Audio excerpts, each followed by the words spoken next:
ағартушысы, педагогы, ақын жазушы, этнограф, фольклоршы, қоғам қайраткері.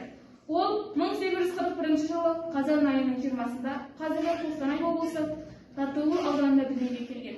Әкесі Алтынсарин оқымаған. Өз еңбегімен тіршілік еткен қарапайым шаруа адамы болған.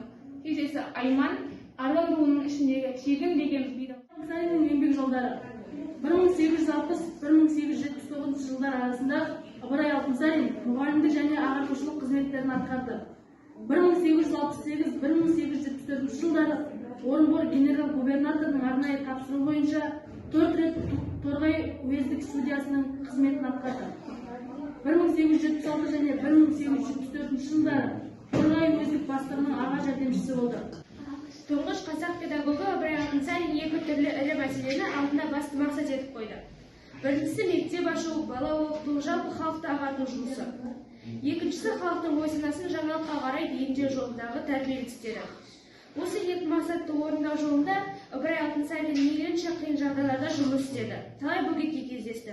Өтірік арыз, жақтым жала жақтым күйін неше түріне жолықты.